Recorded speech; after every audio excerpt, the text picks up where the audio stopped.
Sa mahiwagang rehiyon ng Cordillera sa munisipalidad ng Benguet, inakyat at nagtangka kami ng We The Future Boys na suungin ang matatarik at di basta-bastang terrain nito na naka-van life setup lang. Gabi na kami nakarating sa lugar kaya hindi na namin nagawang libutin. Kaya sa episode na to, makikita nyo kung paano namin ito nilakbay. Kaya tara na, samahan nyo kami! Guys, hindi nyo alam kung ano yung gano'ng kalalim to, pre. Legit. Uy! Wait, chill! Chill lang! Kinakapa ko lang talaga mabuti itong daan. Ayun o, grabe yung bangin dito. Mas maraming bangin dun sa dinaanan nyo kagabi.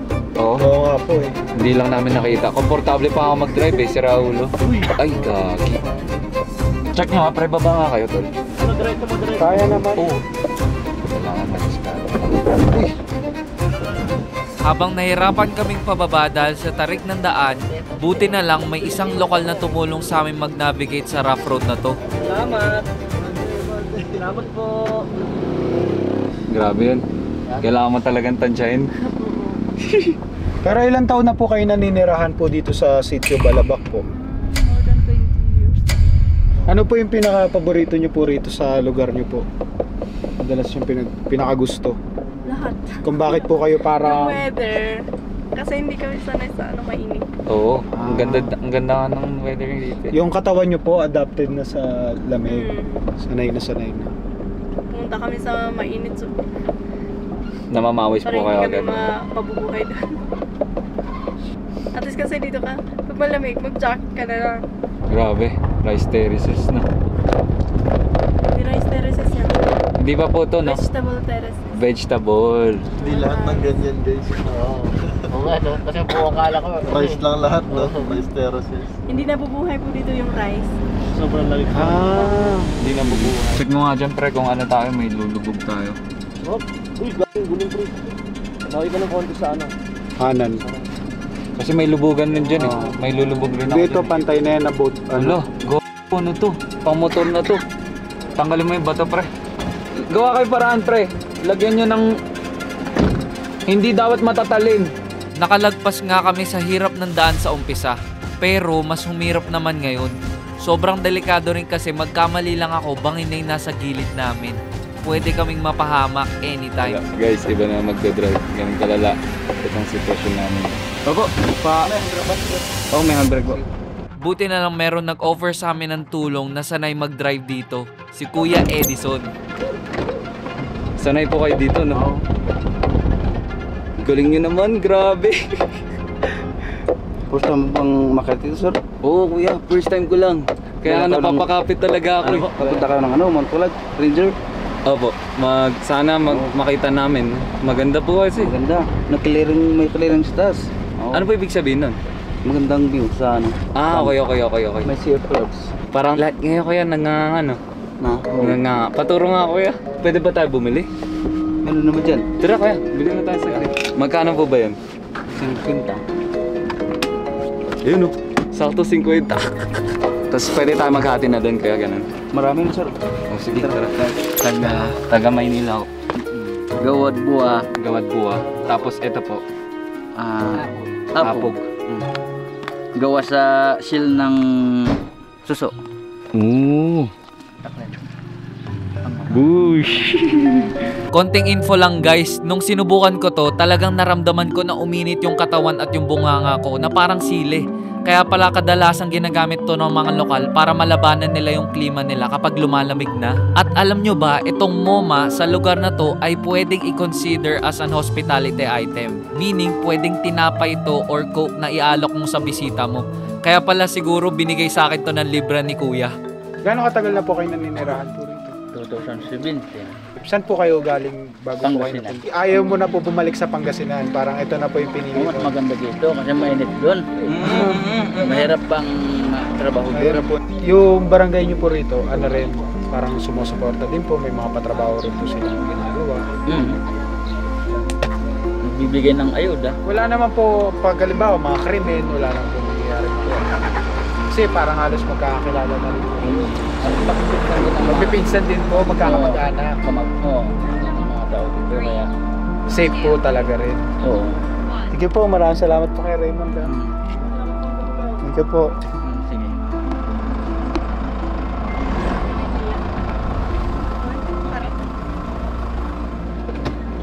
na tayo guys. Guys. Makakababa lang Hindi kami natin. mga Kailangan nyo lang po. Okay na ba yun? Kahit, Ng loob.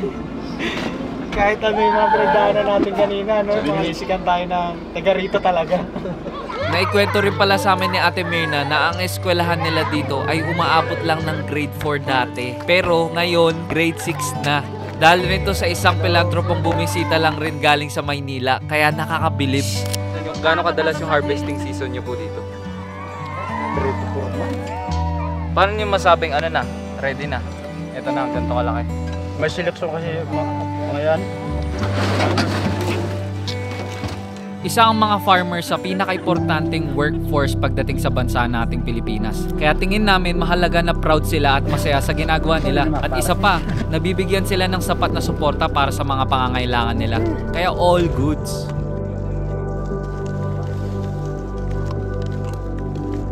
Mag-harvest tayo ng carrot. Okay na po ba na? Gusto niyo i-try? Oo, tara. Hindi po ba kayo nagtatanim ng ibang kulay na carrot dito? Ay, hindi. Oo, may violet, di ba? Oo, may violet, At saka may yellow. yellow. Oo, kulay. No? Taga saan kayo, sir? Taga Maynila po halos. Saan sa Maynila? Iba-iba po eh. May taga QC, Pasig, Antipolo.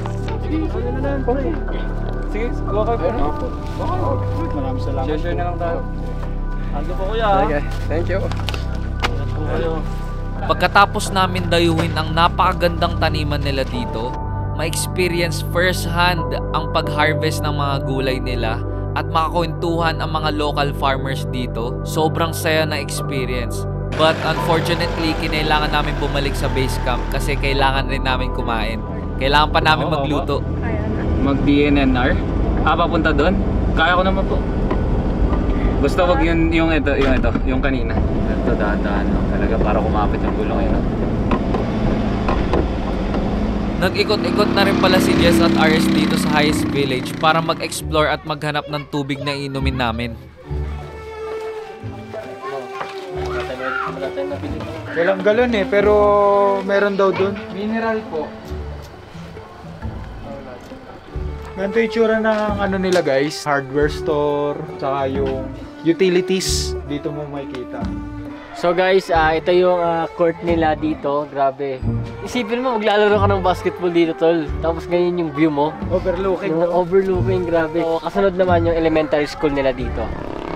So habang namimili na kami ni Jess, isa sa mga napansin namin, itong paaralan nila, ito daw yung pinakamataas na pinakamababang paaralan sa buong Pilipinas. Kasi makikita nyo naman, 7,748 feet yung elevation niya above sea level. Ngayon, wala kayong pasok. Meron po. Pero ba't nasa labas kayo? Ano pa lang? Break time. Break. Salamat sa inyo. So guys, isa din sa napansin namin dito sa Highest Village, wala akong nakikitang bahay na gawa sa kahoy. Maramihan, semento, pero madalas sa mga napapansin namin, Puro yero. bakit kaya puro yero? Noong nakapagtanong-tanong kay Ate Mirna, ang sabi niya, kaya daw walang gumagamit ng kahoy kasi malamig nga. So yung moist, para hindi madaling masira yung dingding nila, hindi sila gumagamit ng kahoy. Madalas, yero talaga at bato. Akala ko din pangontra sa lamig, gano'n. Siguro yun Pero din. pwede rin, oo, pwede rin. Tara, sana meron silang tubig rito. Sana. Sa baba pala guys. Baba pa. Ito. Wala pa tao, no? Kumain. Naging fruitful naman ang paghahanap ni Jess at RS sa tubig na inumin namin. Kaso nga lang, wala pa rin silang nahanap. Kaya ang ginawa nila, nakiusap sila sa mga bata na pumunta sa ranger station para bumili ng tubig. It works! Gumana naman. Thank you, ha? Thank you. Kumuha lang yun. Ayun ang tubig natin. Magkakashare na natin. Ang galing no, may mga motor sila. Mga bata. Kailangan din talaga kasi nila. Oo. Hindi pwedeng bike dito, pre.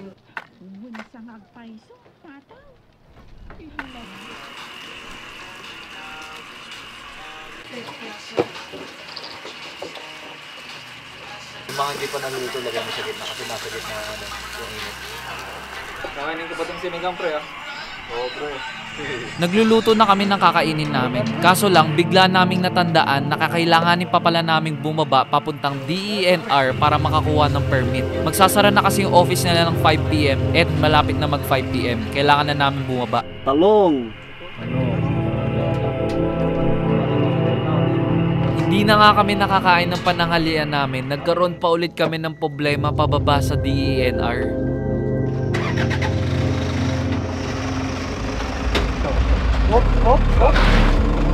Hindi na kaya, abort mission. Abort na tayo, pre. Ang iniisip ko rin yung paano tayo uwi. Yun din inaano ko eh. Ano kasi natin pre, pag bumaba tayo, aakyat pa ba tayo ulit? Kasi pag bumaba tayo, abort mission na to. Okay lang tayo sa packet, pre. For context lang to guys, bago kami mapahinto dito, pababa na kami sa delikadong curve na to. Kaso nga lang, may nakasalubong kaming jeep na nagbaba ng mga pasahero. Kaya wala kaming choice na puwersa yung brake ko. Minabuti na muna naming huminto para masigurado yung kaligtasan naming lahat syempre. Pre, alam mo ba pre, plano ko pagawin to mag-isa tol. Ako yung nag-suggest ng heist, di ba? Sabi ko, okay lang kahit ADB ko gagamitin ko. Ang advice ko sana kahapon, yung matapos kayo dyan para Umakyat hindi na. tayo pabalik-balik. Wait lang, yung paano yung sasakyan sa harap? Pag nabangga natin yan, mas ano rin yan. I-reverse niya. Mas alanganin tayo pre, pag nabangga natin ito. Pwede po ba natin makausap po muna yung ano? Yung nandito po. Ako hindi naman sa OA pre kasi alam na si Spark, nag-aalangan siya. Ayoko ng driver na nag-aalangan tol. Men, yung uncertainty. Madali lang yung mga gamit. Iniisip ko talaga kung pag bumaba tayo ngayon, diretso ano na to? Abort Uwi mission na. na to. Yun yung tinatanong ko sa'yo. Kaya pa natin umakyat, pre. Ang kailangan lang, maaral lang yung yung brake. Basta maaral mo lang. Ayoko matulog kay Tado tol. Huwag ka muna nga kasing negative, pre. Ang maganda naman yung sinasabi niya kasi like, ano yun, gusto niya matuto ng ano talaga eh. Naaamoy ko na kasi yung prenos, doon pa lang Doon sa pa taas lang. eh. Oo, dun. Hindi, kung naamoy niya na, hindi na tayo pwedeng umakyat pa talaga, pre. Para maglagay tayo ng bato, magkabilaan. Oo, para ma-reverse mo ng ano. Hindi, wag na, pre. Para hindi dumiretso. Kasi yung gulong rin. Ano dito daw? Hindi pa mahanap yung Hindi driver. mahanap yung driver. Abort na. Opo. Sorry po ate. So, hindi. Walang problema pa sa akin. Ang ano natin is yung safety. Siyempre, yung safety nyo. May maka-driver niya, GL. Kasi may makadugan Hindi, niya. may isang kasama. Isang Sito, kasama. Ako yan si driver. bigyan niyo na lang sa kwan. Kaya niya yan. Kalsuhan mo Pwede nyo lang kasi ng... Kahit ikaw, kalsuhan mo. O, sige, alalay ate. Ano sila?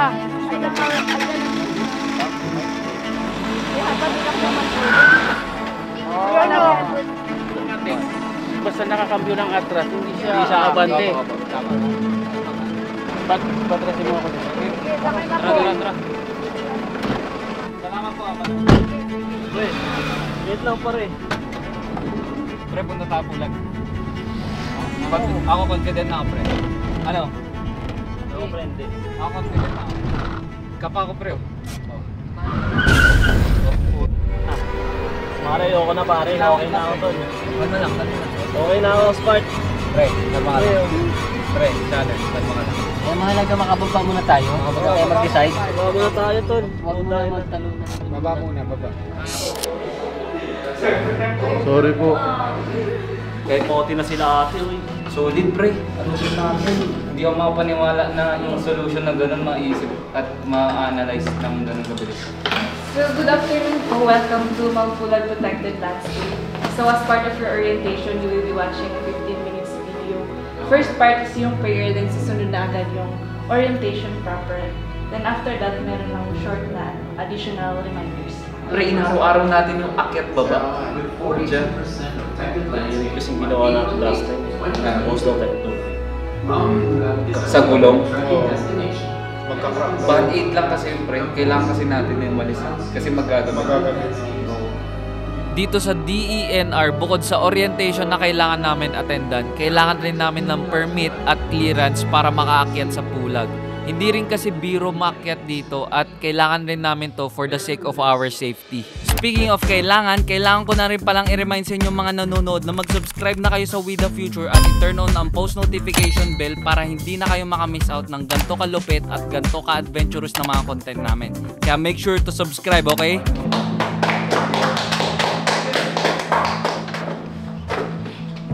Kaya ba, pre? Kaya tol.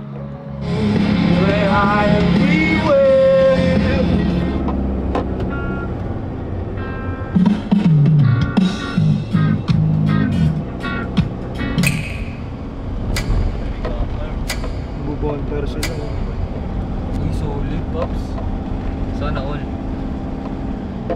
Sase, makakit tayo. Yung pababa. Oh, mukhang okay na yun, no? Mukhang okay na. Kapano. Okay guys, nakarating na kami dito sa pinanggalingan namin. Sa ARJ Homestay. And Kung yeah. saan kami nagbe-base camp. Basta syempre, ngayon, thankful lang ako kasi nandito kami. And makakain na kami. Tapos, makapagpahinga kami para makakita kami ng malupit na sunrise bukas. Kain na muna tayo, pre. Kain tayo. Oh, pray. Pray na. Pray. Okay, Lord, maraming salamat Panginoon sa gabay niyo po sa amin. Despite namin mga face kami mga problem. Pagpalain niyo po itong pagkain sa aming harapan. Nagbigay po ito ng kalakasan, physical, sa aming pangatawan. Ay nakila ka namin. Amen. Amen. Oh, po!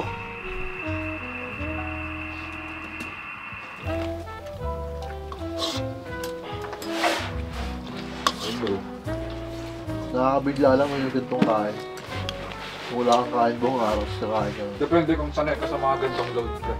Ako sanay ako eh. Dapat dahan-dahan. Alright guys, end of day 2. Time check, it's 8:32. May tanong ako sa inyo, tol. Kamusta naman yung van life experience, tol, diba? Si Jess Fred, tulog na yan, makikita nyo. So far, masaya. Maraming mga technicalities na kailangan talagang isipin pre, no? Pag maraming tao sa van life. Pero kasama din na dahil marami tayo, mas napadali yung ibang mga gawain. Oo, totoo. Sinahati-hati yung mga task eh. Mag-ready na kami, matutulog na kami kasi mamayang 1 AM, mag-ready na kami punta sa Mount Pulag. Mag-logout muna kami sa real world, okay? Punta muna kami sa Dreamville.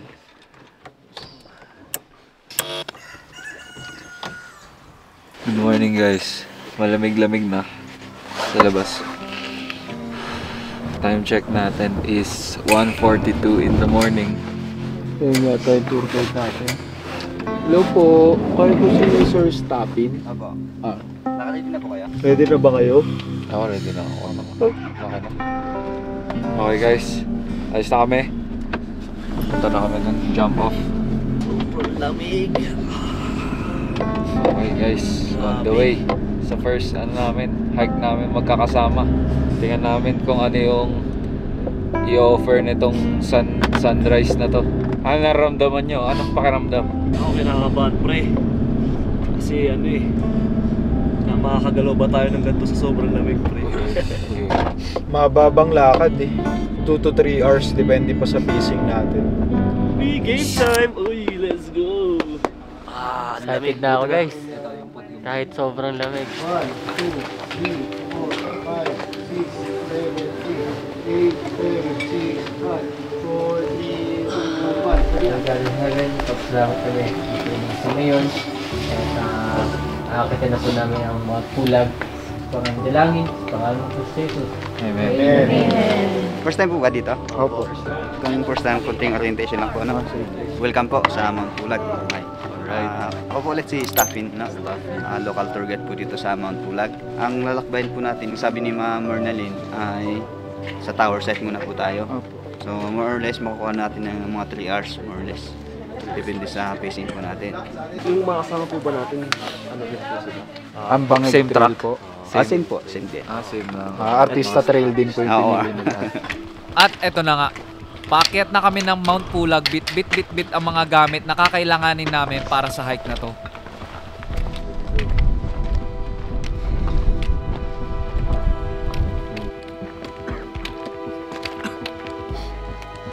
Okay lang pre. Chill walk.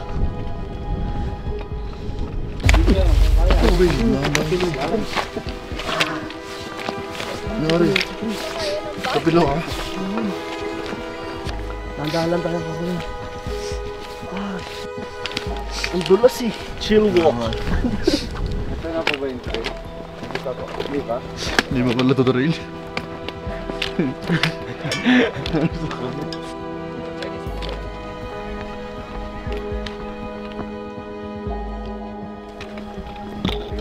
importante. Importante, hindi ka madulas. Ito na po yung start ng Ano? akyatan. Ito na talaga. Kaya pwedeng i-open na ng jacket para hindi po tayo pagpawisan. Ako nakabukas po. Kanina pa ako nainitan eh. Pag pinagpawisan yung t-shirt natin, malamig na sa Sa taas, pag umabot na sa high altitude pa. Pag umahangin-hangin na, kakasakit kami. Ingat ka dito pre, baka madulas ka. Ayun o, ingat ka pre. Pare, simula na. Akyat na, no? Ito na yung trail. Kanina, normal na lakaran lang yun eh. Ngayon, ito na talaga.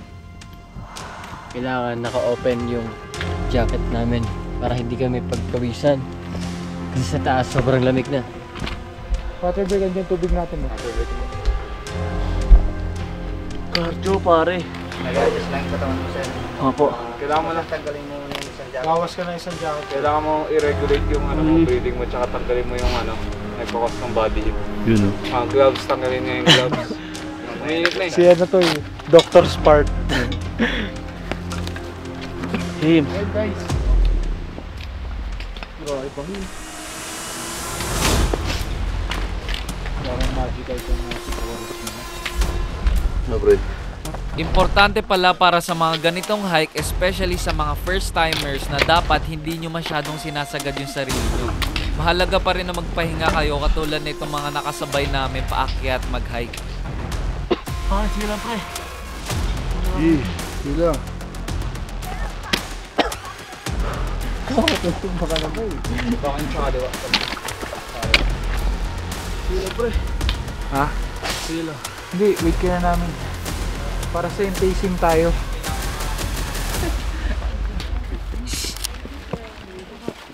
Okay guys, dito na kami sa Camp 1. Yan, first stop namin to, lahat. Ano lang talaga pre. Stamina. Stamina. Dinelexay lang. Mga estimate niya ba anong oras na natin? Kung 3:30 na, 5:30. 2 hours trek pa. Di po kayo nahilo, sir. Hirap lang sa akin kasi hindi ako sanay sa paso. Oo. Di bali, gradual na po dyan. Kampuan! Let's go! Nang makarating kami sa kampuan, nagpahinga muna kami ng ilang minuto, then dumiretso na kami kaagad kasi meron kaming goal dito. Kailangan namin maabutan yung sunrise and makita namin yung overlooking view dito na sikat sa Mount Pulag. Piling ko kapag umaga, sobrang ito eh. Magical nito eh. Sa mystical yung lugar eh.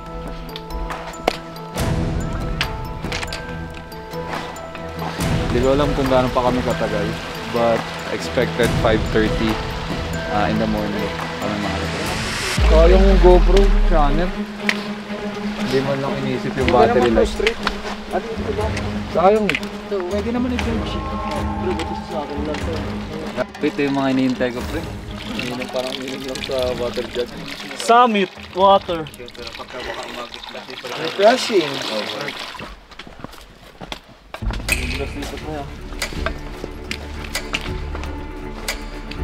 Sunrise, mga 6 po, no? 7. 6 pa. Mount Pulag. Grassland Summit. Pailawan nga itong bag ko pre. Pre, wag mo to. Para naman may silbihan. Wala ba ng silbi pre? Sa'yo pre. Bakit naman wala silbi? Eh, hindi mo sa segment tinatapat eh. Hindi pre, siyempre. Sino ba yung magdaan? Sino ba yung Papatulong ako eh. Wala akong ilaw. Ako malay ko ba tol? Hindi ko nababasa utak mo pre. Tulungan mo lang, consider mo Oo lang. pre. Hindi ko nga alam pre. Makiramdam ka lang. Yun lang naman eh. Makiramdam pa ka. Oo nga. Wala akong ilaw. Ikaw may ilaw. Pre, pwede kasi mag-ask no? Sorry pre. Okay. Makikiramdam ka sa akin. Wala akong ilaw. Ako yung nag-aas sa setup ng GoPro. Ako may power bank. Okay. Oo pre. Kumbaga pagod ka pre. Gets ko naman. Oo nga pre, nakakaintindihan mo kayo. Para maintindihan talaga ako masyado. Kilala ko naman siya eh. So, malapit na po tayo sa sa Camp 2. 10 to 15 minutes na lang. Doon na rin po yung grassland. Makikita natin yung grassland. Then, paakyat na tayo ng tower site muna. Doon po kasi yung pinaka magandang view. Good luck po sa ating lahat. Tara. Thank you po. Yes, okay lang, yes. Grabe yung focus mo, pre. Naisip niya, magpapakasal pa ako. Ingat, pre. Basta may ilaw ka dyan, nakikita ko naman. Camp 2! morning. Welcome po sa Camp 2. Good morning, Ano po idol. tayo? Ano po meron dito sa Camp 2? Mga nagka-camping every weekdays. Yan. Yung mga gustong makita yung sunset. Pwedeng Dito po pwede maglatag ng tent. Opo, pwede po. Gaano pa katagal papunta sa susunod? Sa tower site Sa po. tower site, mga ano lang yan, 20 minutes. Oh, tara. Ay, ECR muna tayo. Yan, yung mga gusto mag-CR, mag-CR. Tara. Legit yung pawis. Isang mali mo lang, tol. Kwento ka na lang talaga. Pagbaba po, pwedeng tumalo na lang. Basta kaya mo eh. Ano guys? Malapit na, 20 minutes na lang.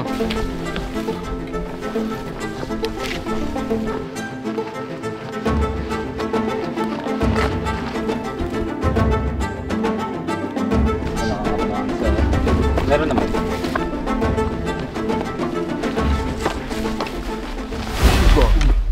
Yun o.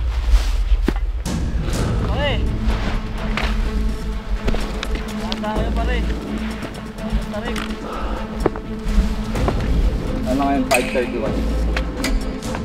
Lapit na. Hina talaga ako sa mga akyatan, tol. Shit. 10 minutes na lang daw eh. Kaya sa ginagawa ko, makakawin 15 minutes pa. Ay, tayo. Ah! Lapit na, sana. Lapit na, tol. Lapit ako na. Ano na kayo, sir? Samahan ko si sir. Hindi, sige, kailangan nun eh. Kailangan ba? Maganda yung ano eh, view eh. Andiyan na ba? Opo. Bisa mo na! Isa na yung view eh. Ito na nga. Ito na yun. Ito na yun, tol. Ayun na. Ikaw nadapa ang camera mo sabay. Guys, you will not believe what I will show you. Yo!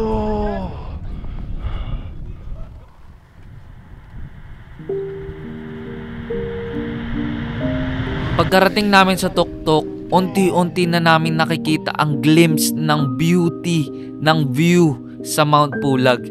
Kuya, salamat ha. Sige, sige. Welcome. Grabe pre.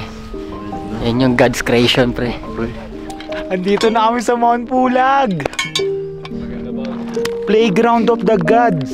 Lahat kami hindi makapaniwala kasi unang beses lang namin makakita ng ganito kagandang sunrise sa buong buhay namin.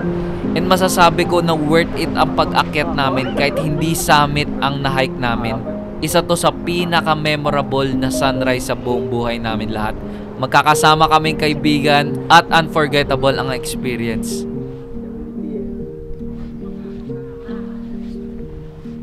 Nagpahinga muna kami at nagpalipas ng oras para hindi naman masayang yung effort na binuhos namin para ma-experience namin to. Natsyempohan na rin namin makipagkwentuhan kay Kuya Staffin at napag-alaman namin na ang pulag ay nanggaling sa salitang pulag na ang ibig sabihin daw ay kalbo. Well, mukha nga namang kalbo yung bundok dahil sa mga pinong damo nito. Uy, yung Sama po ba kayo ni Tita Mirna sa ano niya? Yung Dreamscape touring? Hindi po. Sa MPEPA po kami. Pa-shoutout po sa MPEPA, yung organization po dito sa Mount Pulag. Sila po yung nag-a-assign po ng mga tour guides, nag-arrange sa mga activities para maayos po yung pag-akyat po ng mga hikers dito sa Mount Pulag. Emosi po ko rin. Ano po yung nandito sa likod po natin? At ito po yung pinakamatandang Mosi tree. Yun, Gano'ng katanda na po siya? Mahigit 100 taon na po yan. Mosi Forest! Ay, Mosi Forest. Pagbaba namin ng ranger station, meron pa pala kaming matatanggap na mga certificate na nagpapatunay na nakarating kami sa Mount Pulag. Kaya it's an achievement for the WTF boys. Next time na lang siguro yung summit. Galing! Pinanis! Ayos, bigyan natin kay Kuya. Kuya, maraming salamat po. Ano pa pala, no? Welcome. Thank you po, Kuya. Welcome. Salamat po sa pag-antay sa akin pag-guide palagi. Pag nakukudi ako. Salamat po. Salamat din po sa pagpasyal. At po kami. may bago akong friends. Yes po. Bye-bye. Okay, since na nandito na tayo, Honestly, pagod na ako pre. Gusto ko na umuwi, honestly. And gusto ko lang ibigay yung pinaka-heart ko dito sa nagawa namin kasi ang dami nangyari. Ako, masaya lang ang experience kasi kasama ko mga tropa ko tsaka safe kami lahat mag-isip. Hindi kami reckless. Nag-isip pa rin kami ng safety ng bawat lahat. Sobra akong nag-enjoy sa pag-akyat natin sa Mount Pulag. Lahat naman tayo, di ba? Naghandaan naman eh. Malala, pre. Sobra talaga. Grabe. Solid ng experience ko dito. Kakaibang experience to para sa akin kasi hindi naman ako pupunta sa mga ganito eh.